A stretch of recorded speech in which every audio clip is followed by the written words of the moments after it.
Algunas veces, como aporreado por el presagio del dios Tezcatlipoca, oía la Llorona. Estaba recargado en el vano de la puerta fumando como un cínico, limpiando el sudor de la mano que tenía libre como un desesperado, cuando escuché algo fundamentalmente honesto y quizá por eso mismo insoportable. El grito sin concesiones de una mujer aterrada que me perforó con la súbita impecabilidad de una aguja de muerte. Lo juro por las cosas que son buenas, aquel detestable estupor traspasó mi piel sin posibilidad de resistencia, mas fue neutral, como si yo no existiese, o si existiese no importara. No sé si me explico. La maldición fantasma, en vez de quedarse a terminar conmigo como hubiera podido, siguió hasta los huesos, quirúrgica y tormentosa, y aún no se detuvo hasta disolverse en ese vacío que hay en el núcleo del alma, ese pedazo de infinito, contradicción mística que invita a la suspensión de todo juicio. Quedé atónito. Lo primero fue el frío. Que me diga si no quien también haya escuchado a la espectral Llorona, frío en el ser y un silencio sin resquicios.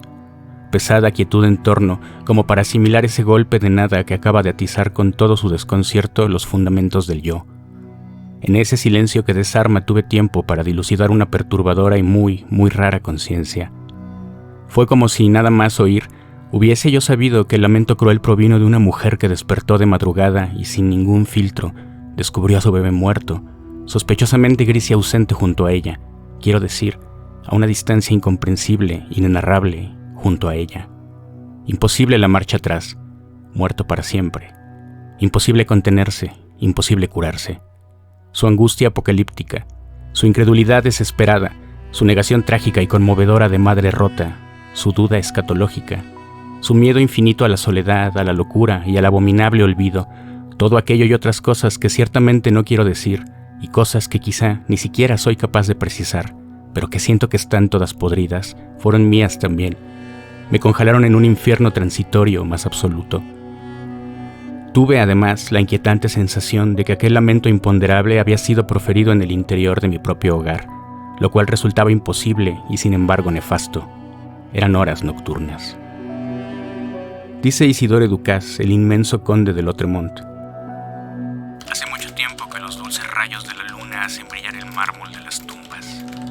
Es la hora silenciosa en que más de un ser humano sueña que ve aparecer mujeres encadenadas que arrastran sus mortajas cubiertas de manchas de sangre como estrellas en un cielo negro.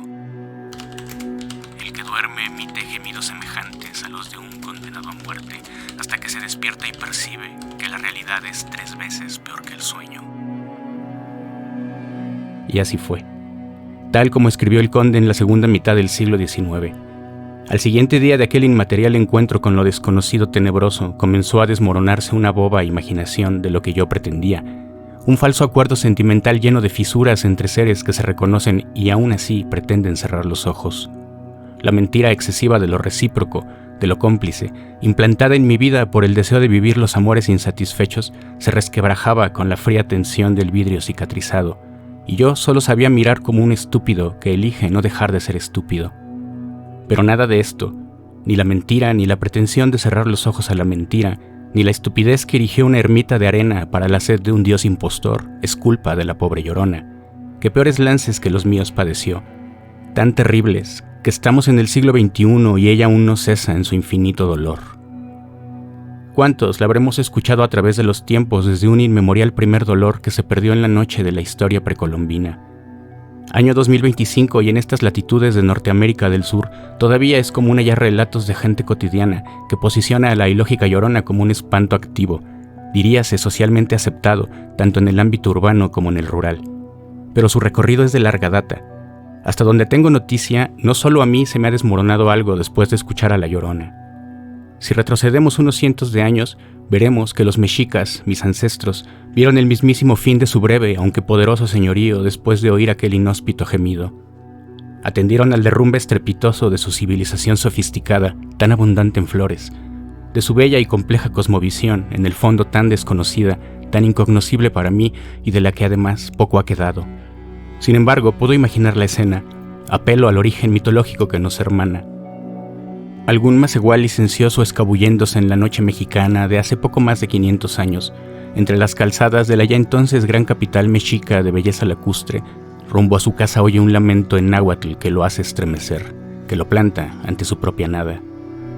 Según los informantes mexicanos de Fray Bernardino de Sahagún, sus estudiantes indígenas del colegio de Tlatelolco, que en el siglo XVI aprovecharon los informes de viejos testigos aún vivos de la caída de México Tenochtitlán, el lamento pudo ser: hijitos míos, pues ya tenemos que irnos lejos. O pudo ser: hijitos míos, ¿a dónde os llevaré? Y más o menos 10 años después, el arribo de Occidente a las dilatadas costas del Golfo de México. Los españoles, mis ancestros, con sus vicios y sus maravillas, con su pasado múltiple árabe, visigodo, celtíbero y romano, con su Dios discursivamente uno y su amor al oro, y con su propia lengua real, tan castellana, tan flexiva, pisan tierras labradas por vocablos aglutinantes, tierras igual de antiguas que los mitos. Pobladas, por cierto, por una civilización como la troyana, dejada por sus dioses y sin embargo dispuesta a la lucha, tan dignamente dispuesta al intento de tomar la historia en sus manos, movida por nada más que la necesidad. Citas literarias de lamentos similares, de mucho llanto y dolor, de presagios duros, aparecen también en la historia de Tlaxcala de Diego Muñoz Camargo, cronista emparentado con la nobleza tlaxcalteca, aliada de los conquistadores. El sexto prodigio y señal fue que muchas veces y muchas noches se oía una voz de mujer que a grandes voces lloraba y decía, anegándose con mucho llanto y grandes sollozos y suspiros: «Oh, hijos míos, del todo nos vamos ya a perder». Y otras veces decía: «Oh, hijitos míos, ¿a dónde os podré llevar y esconder?». Cabe apuntar que dicha crónica fue escrita en su totalidad en castellano, a diferencia del Códice Florentino o Historia General de las Cosas de la Nueva España del fraile Sahagún, que contiene partes escritas originalmente en lengua vernácula. Sobre los primeros lamentos citados en esta memoria, extraídos del libro 12 del dicho Códice Florentino, Miguel León Portilla, erudito mexicano, en Visión de los Vencidos, Relaciones Indígenas de la Conquista, dicho de paso, el libro más vendido en la historia de la Universidad Nacional Autónoma de México, hasta donde yo sé, anota lo siguiente. El texto parece referirse a Cihuacóatl, que gritaba y lloraba por la noche. Es este uno de los antecedentes de la célebre Llorona. Pero no es mi intención aquí la de rastrear las misteriosas manifestaciones de lo que es lúgubre e inexplicable, leyenda y mitología, y fijarlas en el orden cronológico de la historia como testimonio de las culturas, de los pueblos, o en la búsqueda de las bromosas identidades nacional o latinoamericana. No es necesario ser un estudioso de la historia, del folclore o de lo luminoso para saber que aquel lamento de la espeluznante y lastimera Llorona ha marcado a la cultura hispanoamericana desde sus raíces indígenas. Quede, sin embargo, dicho que al hablar de la Llorona y sus gritos nos referimos a ecos espectrales que cruzan cuando menos 500 años. Entrelazan de intrincada, mitológica y legendaria manera visiones lejanas no solo en tiempo, sino en cosmogonías, pues la Llorona ha seguido apareciendo, sigue poblando, aún en este otro mundo del presente, la incertidumbre humana. Eso me interesa, al menos en parte, el increíble poder de la Llorona para sustraernos de la vaga noción de certeza y ponernos ante una especie de iniciación personal, la palestra del miedo, lugar donde existe la opción del triunfo, aunque sea sobre uno mismo, sobre todo sobre uno mismo. En su Lúcido Pan y la Pesadilla de 1972, el filósofo y psicólogo junguiano James Hillman dice a la letra: el enfoque occidental tradicional del miedo es negativo. De acuerdo con las actitudes de nuestro yo heroico, el miedo, igual que muchas otras emociones y sus imágenes, se considera ante todo un problema moral que debe superarse con coraje, como diría Emerson, o con el coraje de ser en una época de angustia, en palabras de Tillich. El miedo debe ser enfrentado y derrotado por el hombre en su camino. Cuando Hillman habla del héroe, de su camino, del yo heroico, se refiere a ideas y categorías bien diferenciadas y expuestas por Joseph Campbell en su famoso El héroe de las mil caras, psicoanálisis del mito, libro publicado en 1949, de tal repercusión que, como aparentemente es bien sabido, incluso terminaría inspirando el hito cultural y comercial que fue Star Wars en 1977. Pero, dicho sin demérito alguno de su arduo trabajo, Campbell no inventó nada.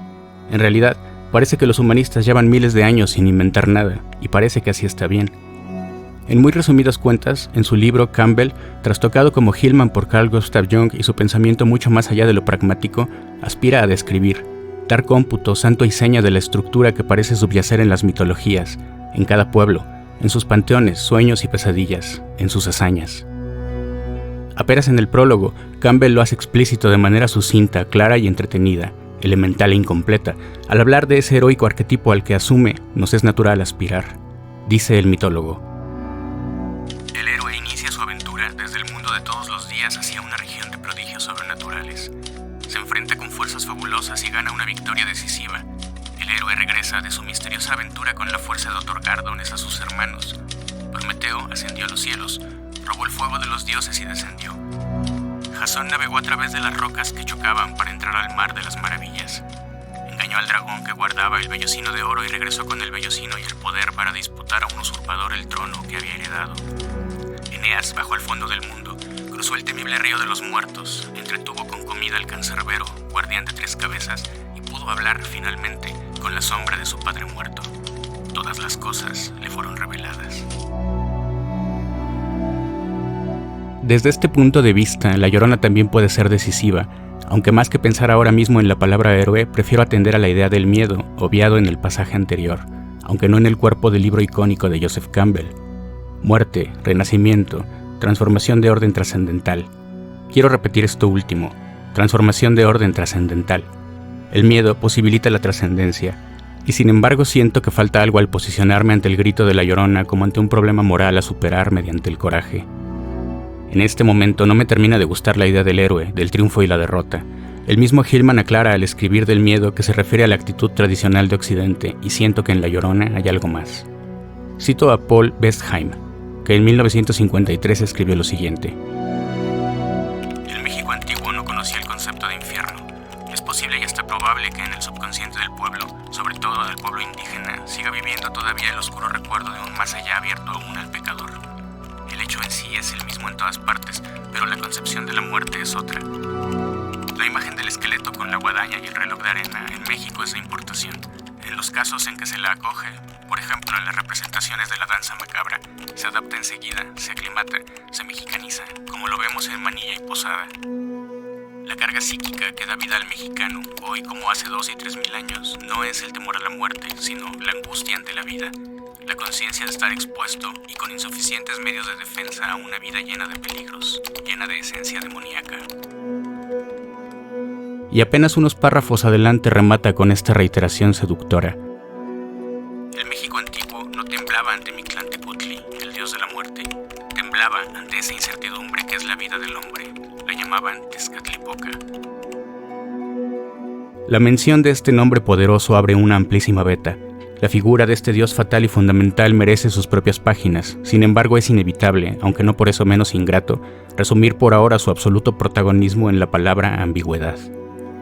Hasta donde entiendo, Tezcatlipoca posee paralelismos con aquello que un zoroastrista podría denominar como Arimán o un cristiano como el diablo, al cual José María Eza de Queirós, gloria de las letras portuguesas, describe así, bellamente: el diablo es la figura más dramática de la historia del alma. Su vida es la gran aventura del mal. Fue él quien inventó los deleites que hacen languidecer al alma y las armas que ensangrientan el cuerpo. Y no obstante, en ciertos momentos de la historia, el diablo es el representante inmenso del derecho humano. Quiere la libertad, la fuerza, la fecundidad, la ley. Y entonces es una especie de pan siniestro. De Tezcatlipoca, cuyo nombre por cierto significa el espejo que humea, en contraposición dice el ya citado Paul Bestheim: se deben a él todas las riquezas, pero aún sus favores estaban envenenados por la duda. La gente decía que buscaba ocasiones para quitarle al hombre lo que le había dado. Imposible fiarse de Tezcatlipoca, creer en su bondad. Pero el historiador alemán, nacionalizado mexicano en 1954, distancia al dios prehispánico de las figuras del diablo y de Arimán, en que, a diferencia de estos últimos, representantes de un estado terrenal y por tanto no divino, no terminado sino imperfecto, Tezcatlipoca es el reconocimiento de una realidad, del fenómeno de la fragilidad e inseguridad de toda vida humana. Es el rostro de la incertidumbre insalvable, de la contradicción que habita los corazones. Quiero enfatizar esto: insalvable. Lo cual resulta particularmente curioso, pues el nombre del dios, espejo humeante, no es gratuito. Tezcatlipoca porta un espejo de obsidiana en el que el ser humano ve reflejada su propia oscuridad y su infinita pequeñez, aquella que es imposible trascender, porque no hay que trascender, pues es de alguna manera uno. Este abordaje prehispánico nada maniqueo de la espiritualidad y del miedo no invita a la trascendencia, sino al reconocimiento, a la toma de conciencia de la falta personal, de la bajeza y también de la falta de poder para ordenar el destino. Este miedo nos hermana en el caos. Tezcatlipoca y Cihuacóatl, sustrato indígena de La Llorona, encarnan roles diferentes, pero pareciera que traman una suerte de relación simbólica al operar ambos en el plano del miedo. Es como si Tezcatlipoca fuera el protagonista que propicia el caos, escenario del drama humano, mientras que Cihuacóatl fuera el aviso, el recordatorio y el lamento de un padecer exigido por la existencia misma, casi como sacrificio. Un sacrificio absurdo, pues actúa rigurosamente sobre el hombre con o sin motivo. Más bien, como condición natural, la del peligro de vivir en el caos que no tiene por qué ser justo, encarnado esto en la efigie de Tezcatlipoca, el dios oscuro. Un drama recurrente, recordatorio de la pequeñez humana ante el misterioso devenir, recordatorio tan pertinaz como el lamento de la temida Llorona a través de los siglos. Lamento de veras obstinado. Yo lo volví a escuchar. Borges escribió en el otro, primer cuento de su fantástico El libro de arena: lo sobrenatural, si ocurre 2 veces, deja de ser aterrador. En mi caso no fue así. Otra vez aquel temible grito y tuve el mismo frío, la misma sensación de nefasta cercanía, el mismo no saber qué hacer ante imágenes igualmente nefastas, y el derrumbe de mi fantasía estúpida, poco más, poco menos, la impotencia de existir, que sin embargo, conviene no olvidarlo, nos hermana. Quiero decir, realmente nos hermana. Basta indagar un poco en internet, basta prender la radio ya antediluviana, basta hurgar en las leyendas virreinales y basta, sobre todo, preguntar a los vivos, religiosos, escépticos, familiares, vecinos, visitantes, amigos de amigos, personas que nos encontraremos en una fiesta o en torno de una lumbre y que quizá no volveremos a ver. Esa voz, ese presagio, ese significado siguen presentes en el desconcierto común. Basta oír. Alguien nos jurará por todo lo que es bueno que alguna noche escuchó a La Llorona. Alguien nos dirá que se reconoció del todo superado.